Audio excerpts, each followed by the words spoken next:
নমস্কার, আমি লিটন বড়াল। আমার বাবা মৃত বীর মুক্তিযোদ্ধা প্রতুল কুমার বড়াল। আমার বাড়ি কুরমুনি গ্রাম, চিতলমারি থানা, বাগেরহাট জেলা। আমাদের পৈতৃক সম্পত্তি আপনার বর্তমান বিআরএস রেকর্ড, এই যে বর্তমান বিআরএস রেকর্ড এইটা, তারপর এসএ রেকর্ড এইটা, এসএ রেকর্ড এই যে এসএ রেকর্ডের মালিক আমরা, এবং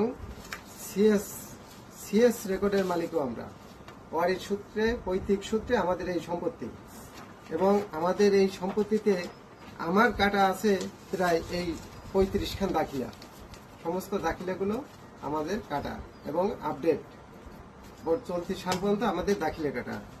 আমাদের জমির ধান জোরপূর্বক লতিফ খান, মনি খানের বড় ভাই, মনি খা হচ্ছে চিতলমারি ইউনিয়ন বিএনপির সভাপতি, সে আমাদের জমির ধান কাটিয়ে নিয়ে গেছে, জোরপূর্বক কাটিয়ে নিয়ে গেছে। আমরা খবর পেয়ে বাধা দিতে গেলে আমাদের বলছে, মালায়নের বাচ্চা, তোদের এই জায়গায় কিসের দরকার? তোকে তো এ দেশে কোনো জায়গা নেই, তোকে জায়গায় ইন্ডিয়ায়, এই বাংলাদেশে তোদের কোনো অস্তিত্ব নেই। এই জমির ম্যাপ আমাদের, এবং জবরদখল ধান কাটি নিয়ে যায়। আমার বাজারে, চিতলমারি বাজারে একটা মার্কেট আছে, সেই মার্কেটে তালা মেরে রেখে যায়। সেটা প্রশাসনকে জানালে প্রশাসন মোটামুটি তালা মার্কেটটা খুলে দেওয়ার ব্যবস্থা করে, এবং 6ই আগস্ট 2024 আমার বাড়িতে হামলা করে এবং মালামাল লুট করে। ওদের উদ্দেশ্য ছিল আমাদের মেরে ফেলানোর জন্য, মেরে ফেলাই দিয়ে আমাদের জমি দখল করবে। আমার বাবার অনেক পৈতৃক সম্পত্তি আছে, খুব দামি দামি সম্পত্তি, যে সম্পত্তিগুলো চিতলমারিতে অনেকের হয়তো নেই। এই সম্পত্তির লোভে আমাকে মার্ডার করার জন্য আসছিল। বাড়িতে না পেয়ে আমার বাড়ি ভাঙচুর করে, এবং আমার দোকানের মালামাল বাড়িতে থাকে, আমি বাজারে ব্যবসা করি, সেই মালামাল লুটপাট করে প্রায় 12 লক্ষ টাকার মাল জিনিস আমাদের লুটে নিয়ে যায়। আমি বাগেরহাট জেলা প্রশাসকের নিকট আমি একটা দরখাস্ত করছিলাম। এটা হচ্ছে সেই দরখাস্ত। আমি ইউনো স্যারের কাছে দরখাস্ত করছিলাম, এটা সেই দরখাস্ত। আমি চিতলমারি থানায় একটা অভিযোগ করছিলাম, এটা সেই অভিযোগের কপি।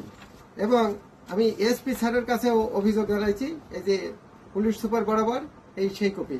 এখন আপনাদের কাছে করজোড়ে মিনতি, আমি আমার এই দুটো শিশু সন্তান এবং আমার বৃদ্ধ মা, এবং আমার বাবা একজন মুক্তিযোদ্ধা, উনি মারা গেছেন, আমার একটা বোন আর আমার একমাত্র স্ত্রী, এই নিয়ে আমরা পরিবারের সবাই মিলে শান্তিপূর্ণভাবে যাতে বসবাস করতে পারি, আমরা যাতে আমাদের জমি ভোগ দখল করতে পারি, তার একটা ব্যবস্থা করার সুযোগ করে দেন।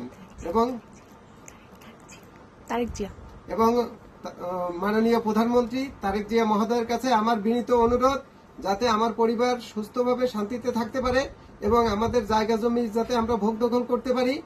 আমাদের যদি বৈধ হয় তাহলে আমরা থাকবো, আমাদের যদি বৈধ না হয় তাহলে আমরা কোনো জায়গা জমি কোনো কিছু আমাদের দাবি নাই। এবং প্রশাসনের দৃষ্টি আকর্ষণ করছি, প্রশাসনের প্রতি গভীর শ্রদ্ধা রেখে বলছি, যাতে আমরা শান্তিপূর্ণভাবে থাকতে পারি, তার একটা ব্যবস্থা করতে মর্জি হন।